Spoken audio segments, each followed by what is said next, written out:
दाऊदच्या बायकोबरोबर माझं संभाषण झालं अशा स्वरूपाचा एक आक्षेप माझ्यावर त्या कालखंडामध्ये लावण्यात आला आणि त्याची चौकशी झाली.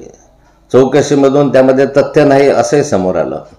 आता त्या ठिकाणी कुठलाही पुरावा नव्हता, पण आता गिरीश महाजन सलीम कुत्ता याच्याबरोबर त्या पार्टीमध्ये उपस्थित होता याचे फोटो प्रकाशित झालेले आहेत आणि ते फोटो असे आहेत की ज्या ठिकाणी देशद्रोही व्यक्तीचे तुमचे संबंध आहे असा ज्यावेळेस आरोप सुधाकर बडगुजर यांच्यावर तुम्ही करतात आणि त्याची SIT चौकशी करण्यासाठी SIT नेमली जाते.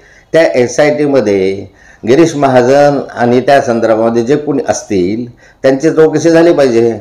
मग गिरीश महाजनांचा सरळ या ठिकाणी सलीम कुत्त्याबरोबर त्या ठिकाणी फोटो दिसतोय, पार्टीमध्ये उपस्थिती दिसते आहे. त्यामुळे देशद्रोहींशी गिरीश महाजनांचे सरळ संबंध आहे का, या घटनेची पण चौकशी करण्याची आवश्यकता आहे. मला असं वाटतं की ज्यावेळेस माझ्यावर आरोप झाले, आक्षेप घेण्यात आले, त्यावेळेस पक्षाने माझा राजीनामा घेतला होता. आता गिरीश महाजनांवर देशद्रोहाचे आरोप होत आहेत आणि ते पुराव्यानिशी समोर येत आहेत, तर त्यामुळे गिरीश महाजन मंत्रिमंडळात असताना त्यांची चौकशी कशी होऊ शकेल? त्यांनी आधी राजीनामा दिला पाहिजे, राजीनामा घेतला गेला पाहिजे, यानंतर SITच्या समोर गेलं पाहिजे, तरच खरं चौकशी होऊ शकेल. नाहीतर भारतीय जनता पार्टीची भूमिका आपल्याला स्पष्टपणे माहिती आहे की वाशिंगमध्ये त्यांचा माणूस टाकला की तो स्वच्छ होऊन बाहेर येतो. तसं गिरीश महाजनही या वाशिंगमध्ये टाकून बाहेर येतील की काय अशी मला भीती आहे. शरद पवार साहेबांनी काय केलं ते सांगण्यापेक्षा आता तुम्ही काय करता त्याला जास्त महत्त्व आहे. मराठ्यांना आरक्षण फक्त आम्हीच देऊ शकतो अशी राणा भीमदेवी गर्जना, थाटाची गर्जना तुम्ही केली होती. आत्ताही माननीय मुख्यमंत्री महोदयांनी छत्रपती शिवरायाची शपथ घेऊन मराठ्यांना आम्ही OBC मधनं आरक्षण देऊ असं गिरीश महाजनांसहित सांगितलं होतं.